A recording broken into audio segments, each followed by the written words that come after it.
Om Shruti Smriti Purananam Alayam Karunalayam Namami Bhagavad Padam Shankaram Loka Shankaram Shankaram Shankaracharyam Keshamam Badarayanam Sutra Bhashya Krito Vande Bhagavantau Punah Punah Ishvaro Gururatmeti Murti Bheda Vibhagine Vyomavad Vyapta Dehaya Dakshinamurtaye Namaha Om Nama Pranavarthaya Shuddha Jnanaikamurtaye Nirmalaya Prashantaya Dakshinamurtaye Namaha Om Sahana Bhavatu Sahanau Bhunaktu Sahaviryam Karavavahai Tejasvinavaditamastu ma vidvishavahai. Om Shanti Shanti Shanti. Apyayantu mamangani.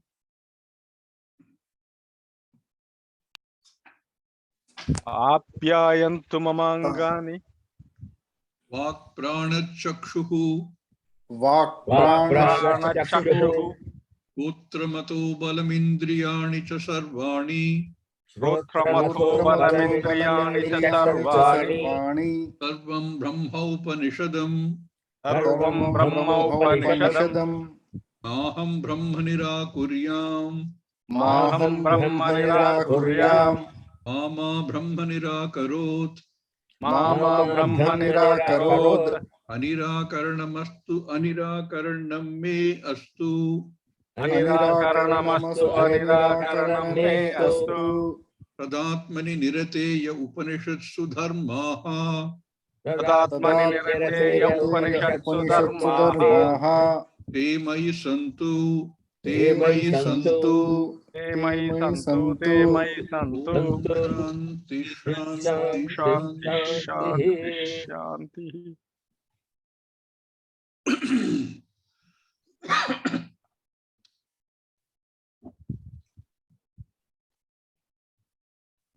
Everyone is seeking Brahman. No exception. That Brahman, Brhdatu, Vrdhau, is Brahman. Vrdhau, to grow, to be big. That Brahman we are seeking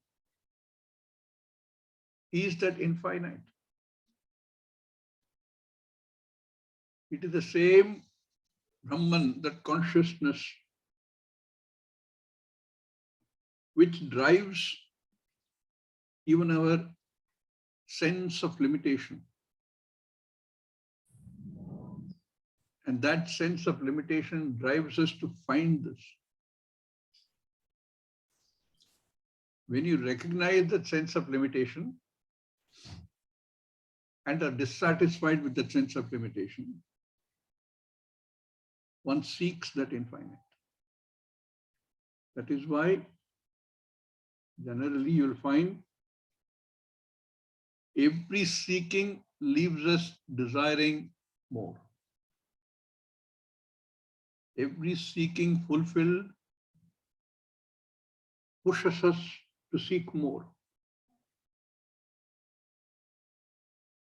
Because what we are seeking is infinite. Purnatvam. That which you're seeking, that Purnatvam, is you. That is the Mahavakya. There is no other way of understanding this. That seeking we know, we go through it ourselves. We see others going through the same thing. Even if we are unaware of the fact that that is what we are seeking. And then we hear words like mokṣa. we don't really know what it means when we start this quest. And as we begin to understand that moksha is the knowledge of the self being the infinite Brahman.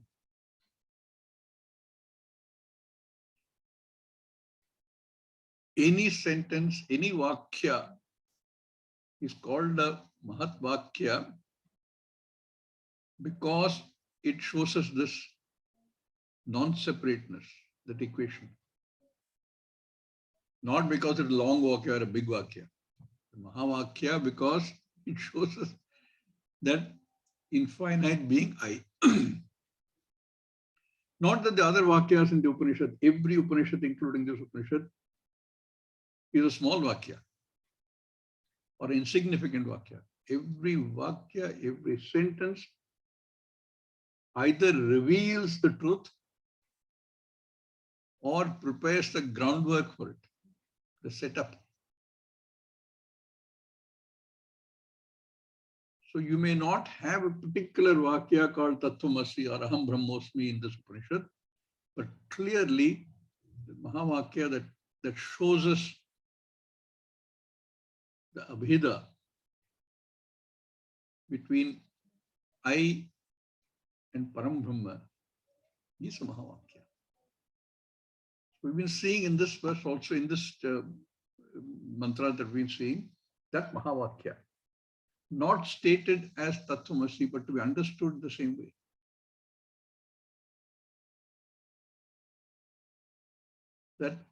That Aham, with a sense of limitation, falsely claimed on us, is the searcher, is the seeker of Brahman, the limitless, is that seeker himself. Not something outside that seeker.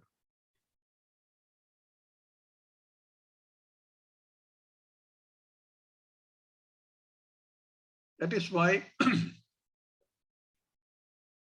when you say, I am, and add anything to it, you immediately restrict it. And that cannot be Brahman. But if you just say, I am, there is an expectation that something will follow. You say 1, 2, 3, 4, 5. The intonation itself tells us, okay, that's all I'm counting. Maybe that's all I know. But if I say 1, 2, 3, 4, 5 in rising intonation, the ears pick up something more to come. There was a book I read many, many years ago called 1, 2, 3 Infinity. If you can get hold of that book, it's worth reading. This starts by saying that there was a tribe of shepherds who could count only up to 3.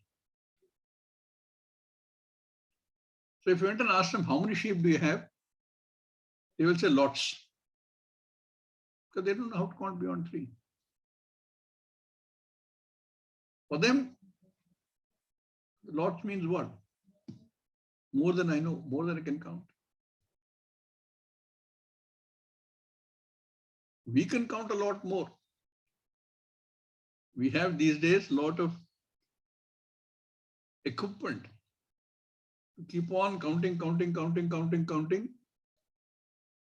So we know a lot. But we still don't know how to define infinity. That which is not finite is the best we can say. Because that infinite is you. It is not an object. Mathematics also fails there. Fails is not fails really, but the best mathematics can say is tending to infinity. You cannot do it any better than that.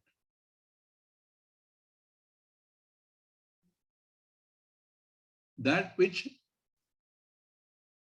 makes me realize my own limitation, that which makes me understand I am ignorant or I am knowledgeable, is that infinite Brahman that drives everything. With this Upanishad very beautifully defines as Shrotrasya Shrotram Manaso Manoyati.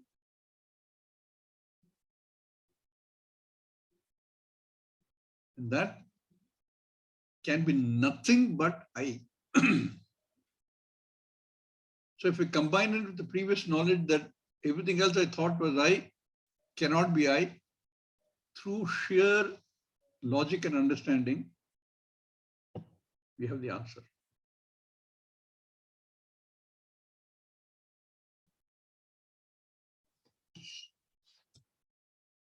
That at which stage the knower, object of knowledge, Nyayam, and knowledge itself lose their self-identities. There is no knower, no object of knowledge, no knowledge itself. Everything is driven to exist, by which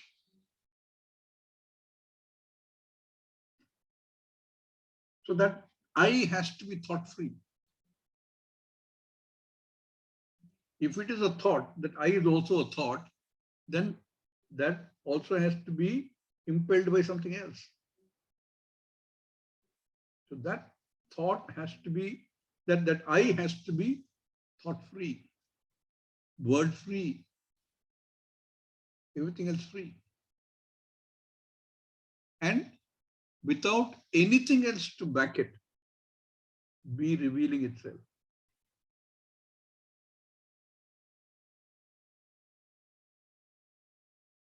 That I'm a seeker is also a thought. I am seeking that thought-free I.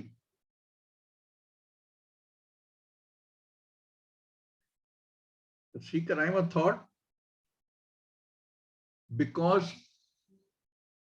I have gained knowledge of the fact that I lack something.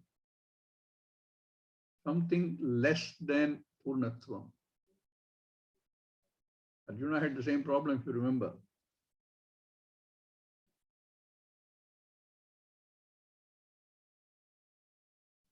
The word Brahman is known.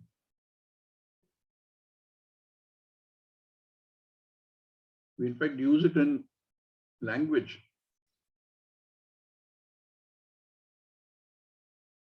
But what it means, what is the meaning of the word? The word Rudi Artha we know, regular meaning. But its Swarupa is what we are seeking, and that Swarupa of Brahman is I, my Swarupa.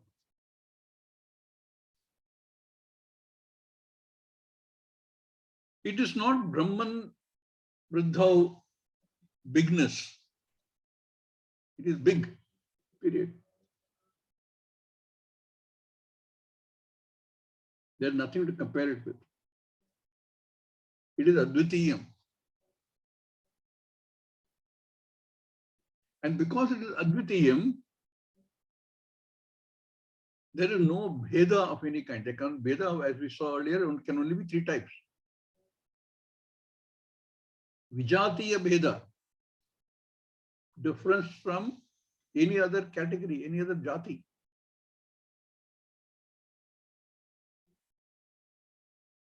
Like water, or let's take tree, is a jati, is a group, and is different from mountain, or different from water, river, completely different jati. Because it is Advitiya, there is no other jati. There is no Vigata Bheda. There is no Swagata Bheda also. Because it is Advitiya, Because I, there is no one eye here and one eye in you and one eye in somebody else, one eye in somebody else. There is no pure eye and impure eye. Within the jati, there is no difference. There is no svajatiya bheda. Okay, there is no second, it is advitiya. Can there be differences within? Svagata bheda. This body is one, but there is svagata bheda. It also has svajatiya bheda, because my body is different from your body, is different from somebody else's body. It is also vijatiya bheda, because my body, being a human body, is different from that of a mosquito body or an elephant body. But it also has svagata bheda. There is a nose, there are eyes, there is also the cells. In fact, cells create fantastic cell differentiation. Great subject. How the same cell differentiates into becoming different cells in the body, doing different functions. Within that, there are so many variations. And each has a different purpose, each has a different name, each has a different shape. Can Brahman be like that? Can I be like that? Can there be svagata bheda? No. It is akhanda, avyaya, partless.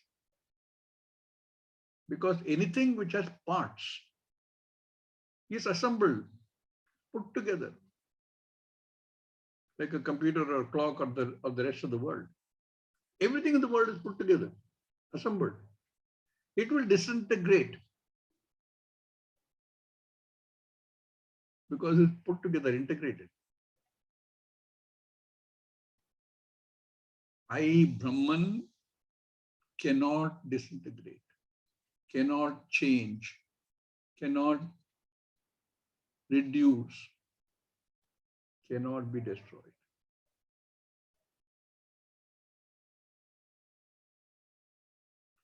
No changes. Second chapter, the Gita talks extensively about this. I cannot change.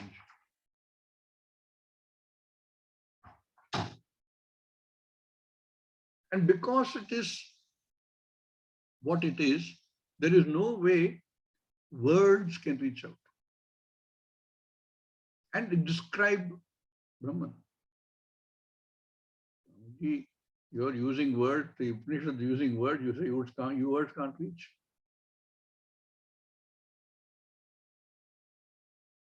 Yato vacho nivartante aprapya manasa saha. Yat vak anabhyutitam, vacha anabhyutitam. Cannot be described by words. Every word is Brahman. Every sound is Brahman, because they do not exist without the presence of Brahman. I, consciousness, atma.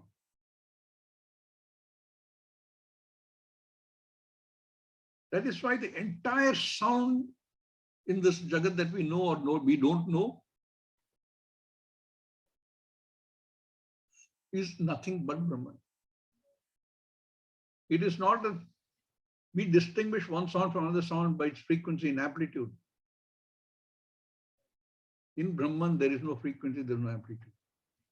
But all sounds are that one Brahman I. That is why now you understand why Om becomes so important. It includes every possible sound in every possible language, every possible word.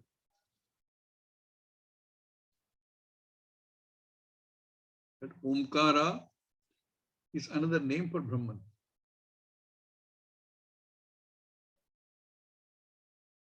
It's another name for I.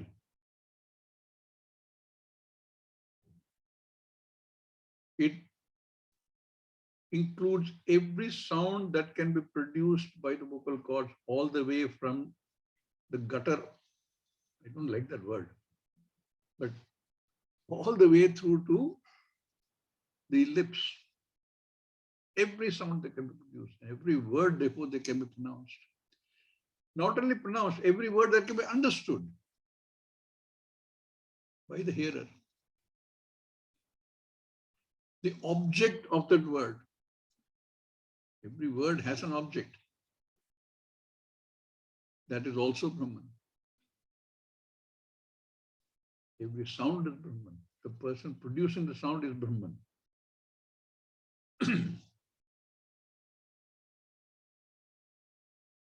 This self, every Upanishad, every teacher, and indeed every student of Upanishad can go anywhere, has to come back and land on that only. There is nothing else. You start talking about any word that you know, it will land there only. It doesn't matter what the word is, it doesn't matter what language the word is in.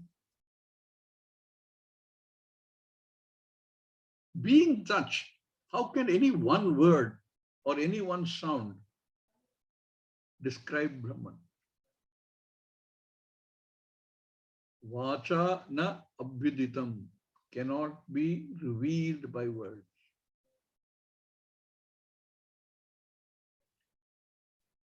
Because yena vak abhyudhyate, the word itself is dependent, is shown, is revealed by that Brahman.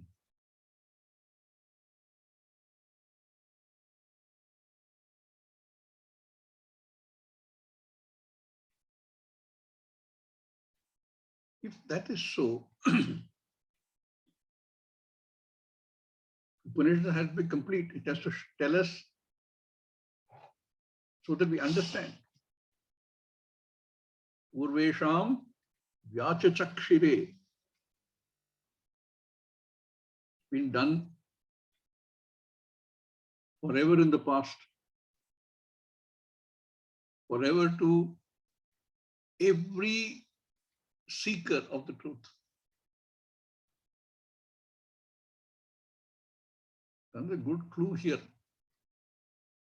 If I just keep at it, don't lose my own confidence, it will be revealed. The truth cannot be not revealed. Even though it says that it cannot be revealed by words.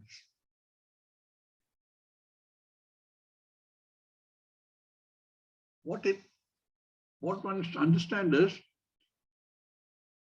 words, including the words of the Veda and Vedanta, are aparavidya. Therefore, they cannot teach you this knowledge. There has to be a methodology. There has to be somebody who's already gone through this and understood, who can unfold those words and the intent behind the words. This has been done in the entire Sampradaya. And it is thanks to people like Shankaracharya who had made this possible. Following the same methodology, all paradoxes.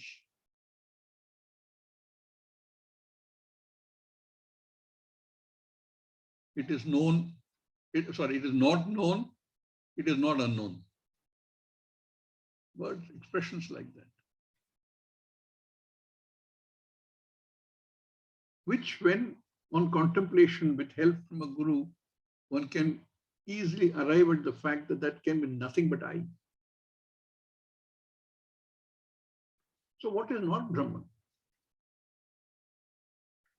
There is a very common confusion, and that confusion also has to be put to rest.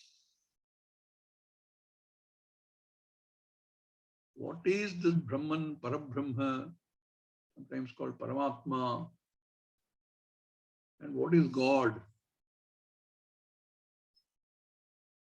What is this Jagat, which seems so real? That Jagat he is already taken care of by saying everything that you can imagine, known, unknown, everything is objects. They don't have a independent existence. That includes my body. They are all mithya. What about God? One of the reasons we don't use the word God, if you can avoid it, is this. So much confusion about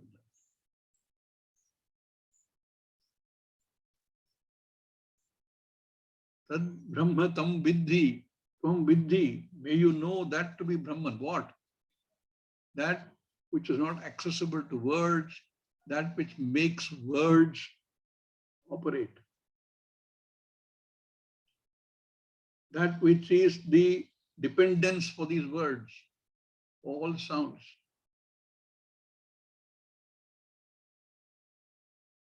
But na idam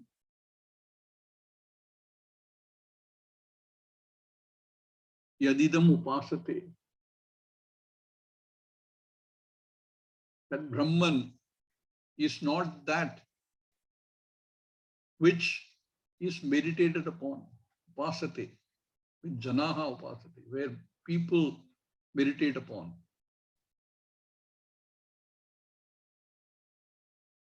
And what do people meditate upon?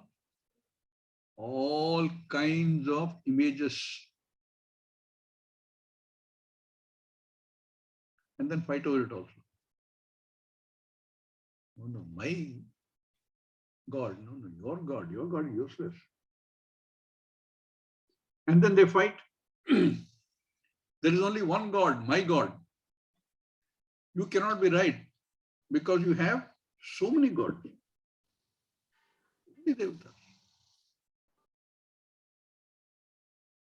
There can be one God. I am a monotheist. For me, there is only one God.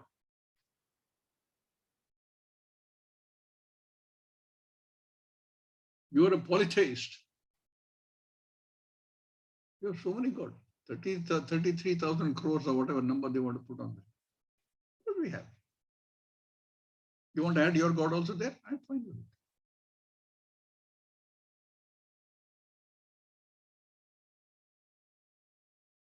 Because we understand that everything is nothing but that Ishvara. Formless Ishvara. That we manifest for our own convenience into certain forms.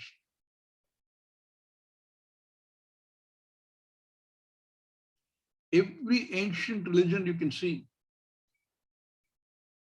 whether they're the Mayans or the Incas or the lost Egyptian culture or lost Greek culture or lost African culture, all of them, the so-called modern analysts consider them polytheist. Because they have many things they pray to.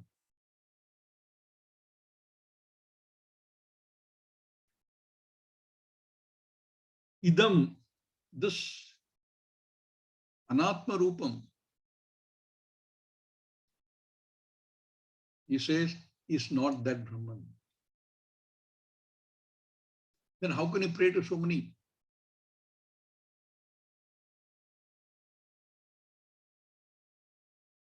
People who did not understand this killed every religion, every culture, every practice and tradition that prayed to many gods. Because they had the economic and military power to do that. And because people who accept that everything is Ishvara, not only amongst the Hindus, worldwide, they okay to accept anybody. I have my own special God, very good, add it to my bank of gods. So they welcomed everybody. They were okay with anybody else coming in. Easy to get destroyed.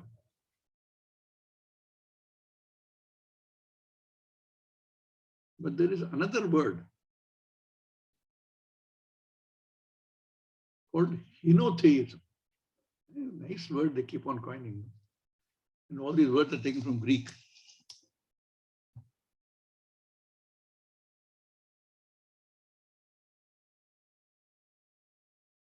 That implies that there is only one Ishvara, one supreme.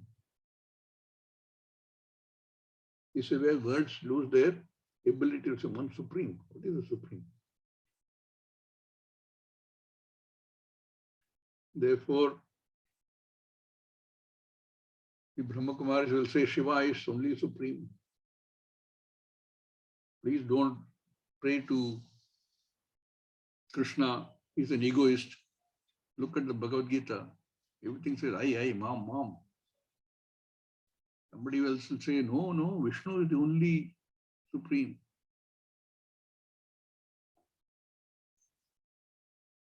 That supreme is the formless. And manifests in any form that you want. How can I pray to a formless Ishvara? I need to imagine that Ishvara.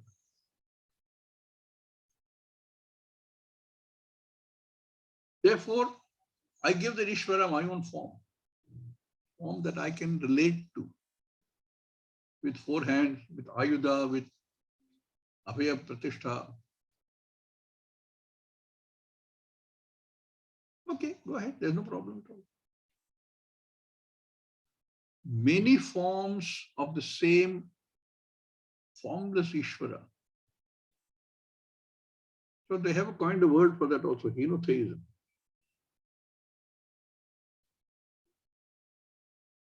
So when you want to do upasana, when you want to do meditation, Upanishads don't condone meditation. They say, please do. It is a necessary step. But that on which you do jhanam, do not assume that that is Parabrahma.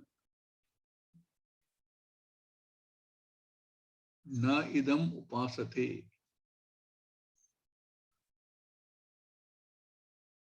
That which janaha dhyayanti is not that Parabrahman. Just now you said everything is Parabrahman. You're saying that is not Parabrahman.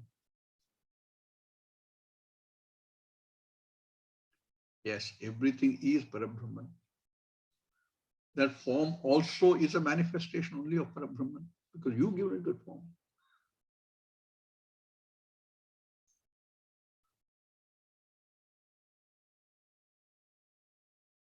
That form is also mithya. The stories that I have around that form is also mithya. It's all part of the world only, or part of the Jagat only. Once I understand the nature of Brahman, is my nature, my Swarupa. Till then, I need that. I need to pray. I need to do upasana. I need to do karma. For all of which I need a form.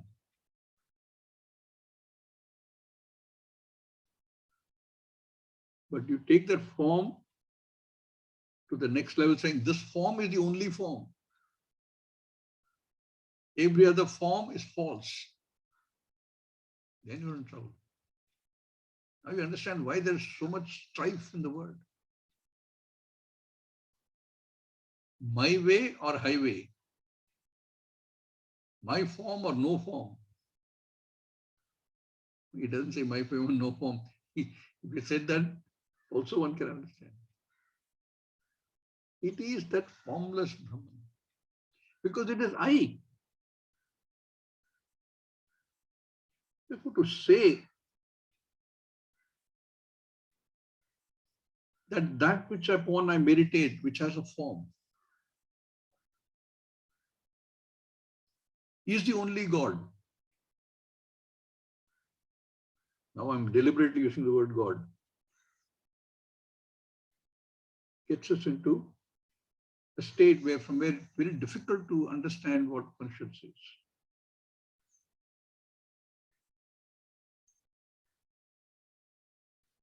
Now we understand when all the Upanishad, Bhagavad Gita, everybody says, when you go to learn, go with an open mind.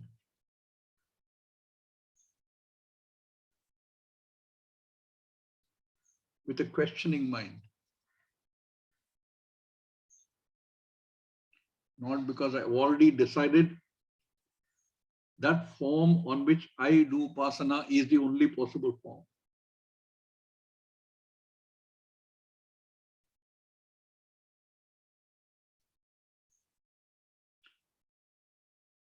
Parameshvara is Parabrahman.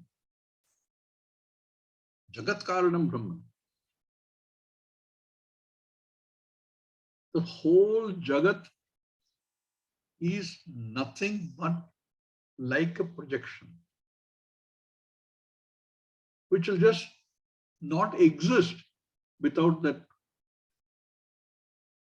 Advitiya consciousness. And always remember when we say Jagat, it includes my own body and everything else that goes with the body.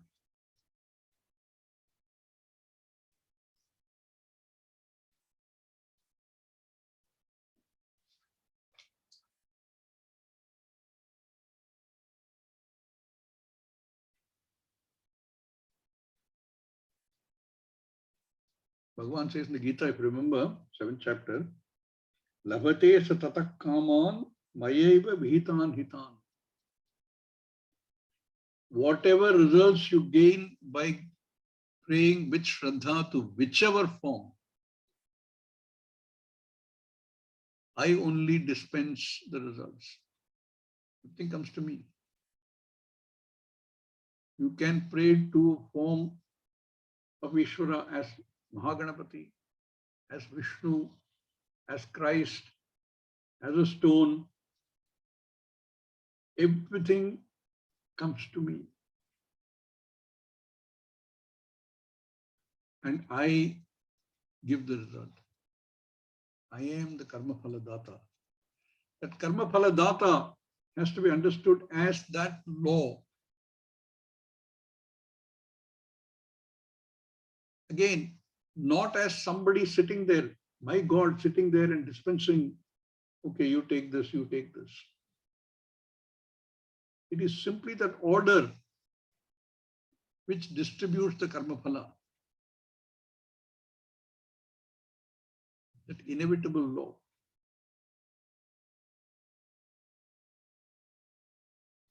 Yesterday, somebody was asking me that I do good things and then I end up in not such a great circumstance. How are you relating what you did now to the result that you're getting? You cannot. It's not known. Adrishta. What result you're seeing now is the result of something else you did perhaps. And the result of what you did just now will come up sometime or the other in your life. And that which decides all this, that order is Ishvara. No form.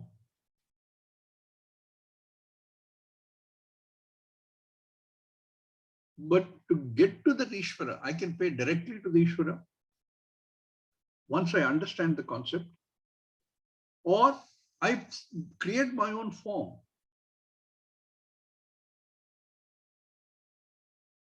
That is why every activity has its own devata, presiding deity. I don't have to understand Ishvara as the formless and pray to the Ishvara because it's not very easy to do that. I need a form to pray to. So there are forms available for every type of activity.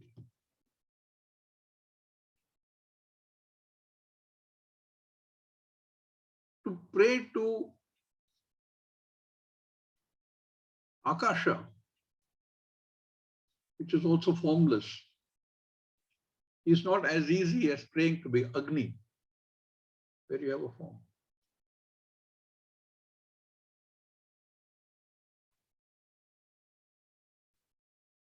Not easy to pray to Vayu.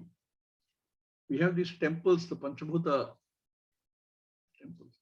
You have to create something. Even if you don't have a form in the temple, you have to create a form in order to pray to Akasha. We go to Chidambaram to pray.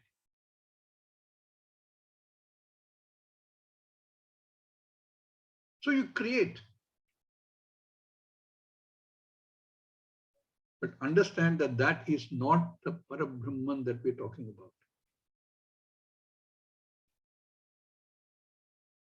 That Parabrahman that's being talked about in the last 2-3 verses, either formless, infinite, Purnaha, I, Akhanda, Avyaya, Avikara.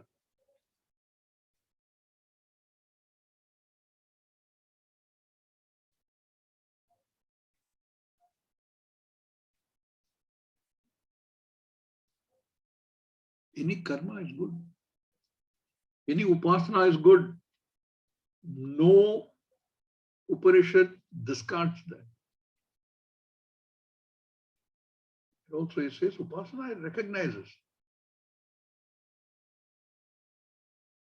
but only as a step towards gaining that knowledge. Nedam na idam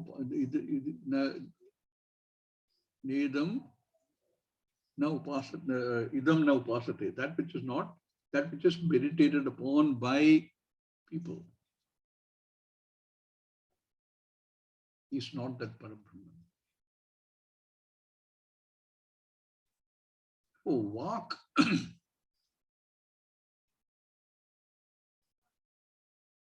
Which is what we use to create all the Namarupas in the Jagat, including the deities which we create for doing Upasana. All of these together is non-separate from Parabrahman I. But if you take any one Shabda, one form, and say that is Parabrahman, you have a problem. Because the moment you take any one, you have two difficulties. One is you are excluding everything else. And therefore that becomes my Ishvara,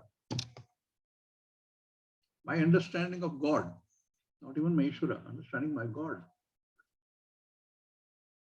And therefore I am unwilling to accept any other representation.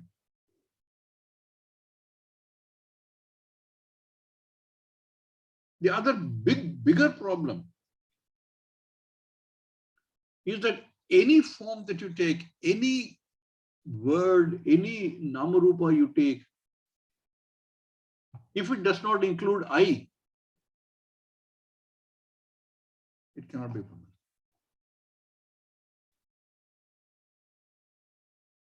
I leave myself out. I have a problem. Arjuna had a problem in the 11th chapter when he saw Vishwarupa Darshan. Why? He said, I'm scared. He saw everything else in the Jagat in that Rupa, but himself. He didn't see that. It is cause for bhayam. How can Parabrahma be cause for bhayam?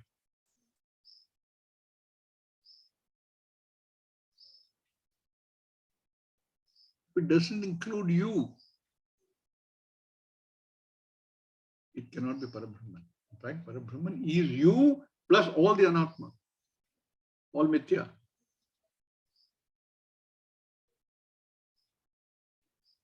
Dakshinamurti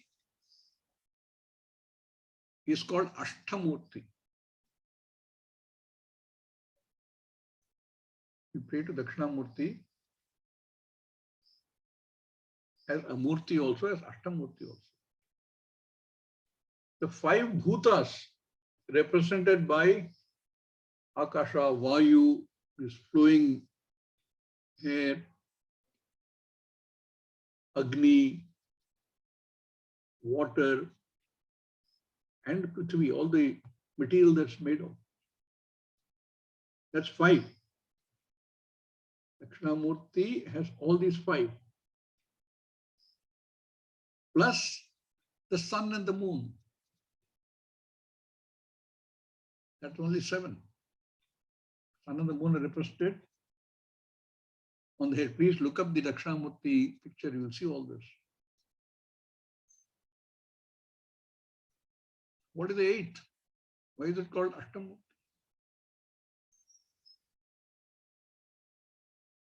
Is you. Dakshinamurti is you. When that is understood, and not something which you can understand without going through all this.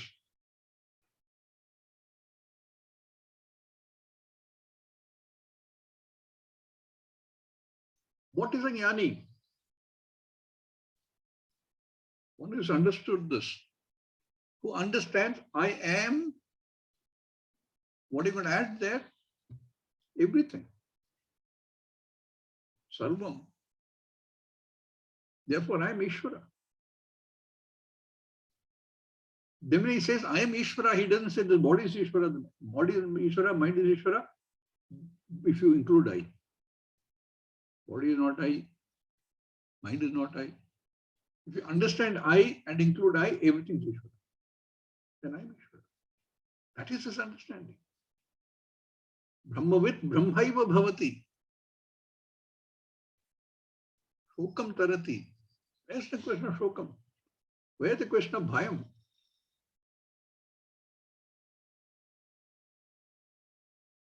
So he is Brahman. So it is manifested in the form of Dakshinamurti. We pray with an understanding that the eighth element that we are looking at Brahma, Dakshinamurti is I. So the prayer there to Dakshinamurti also is, I understand all these seven. Please help me understand the eighth.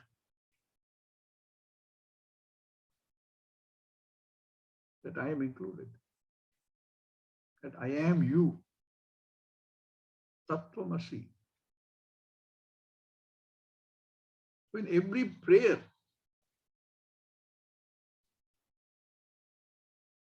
this becomes clearer and clearer.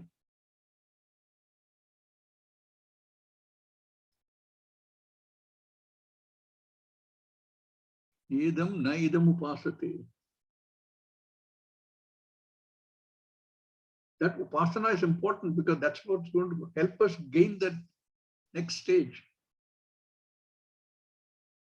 Upasana is not rejected, but understand that when we do upasana to any form, prayer to any form, dhyanam any form, that dhyanam, that prayer we are doing so that it can help us understand that Parabrahman is I and everything else that is Mithya Anatma. My body is an Atma, my mind is an Atma, my senses are an Atma.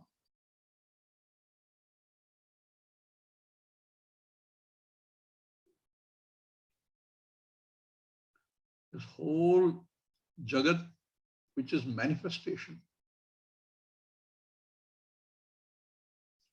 The Upanishad says that Brahman said, let me become many.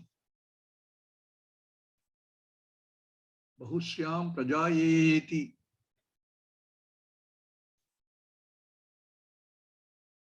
There is no Brahman saying, Brahman doesn't say anything. This is a way of expressing what is happening.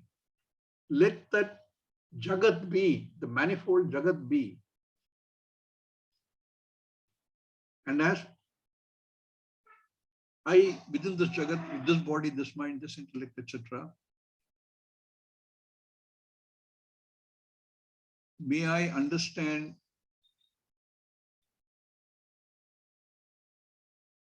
how I am that Brahman. Because it also says, becomes many, creates a Jagat. Tat Srishtva, having created this, Tadanupravishat,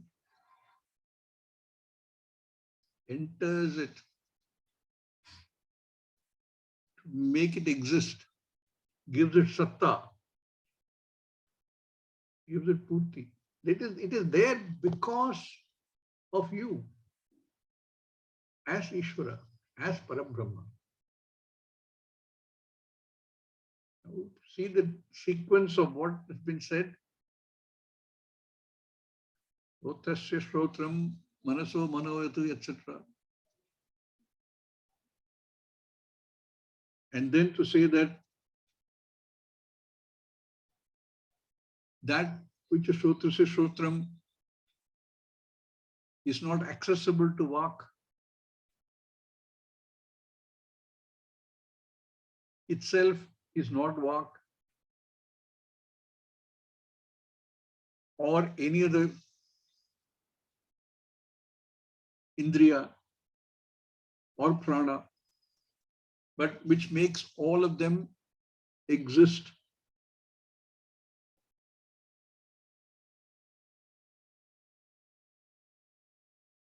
That which is not accessible, that which is not an object and cannot be objectified, Tadeva Brahmatam Vidhi. May you recognize that Brahman. And not any of the forms that you do jhanam on, that janaha yayanti.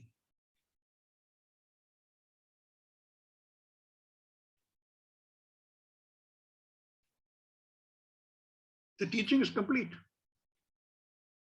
Mahavakya has been spelled out. If anybody is understood, no, there's nothing else required.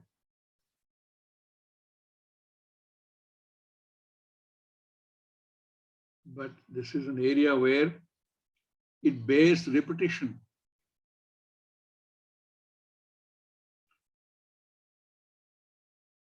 Punaruptam na doshaha, Shankaracharya says. You have to hear it again and again, contemplate upon it. Upanishad also follows that. Having said that which is not describable by Vak, Vachana Abhiditam, but which makes the Vak walk, not walk, walk. Also walk. Know that to be Parabrahman. So already you've said It is I, that I is Parabrahma. Tad Brahma Sa Atma. It all sounds logical. How to absorb it? How to make sure that that's reflected in what I think, what I do, what I say? Repeated Shravanam, repeated Mananam. Eventually will get us there. Therefore, Upanishads doesn't stop with Vak. All those which talked about earlier, Sotyatsi Shotam, Manaso Manoyat, Chakshasa Chakshu, Pranasya Prana, everything again repeats, which we will see in the next class. With that, really speaking, the Upadesha is complete. And also, having repeated this so many times, like in Chandogya Upanishad also, that does it. It doesn't stop there. There's a recognition that there may be confusion still. Therefore, it will continue in the second chapter afterwards. We will see that in the next week's classes. Om Purnamada Purnamidam Purnat Purnamadachyate Purnasya Purnamadaya Purnameva Vashishyate. Om Shanti Shanti. Sishyate. Om Shanti Shanti. Harihi Om.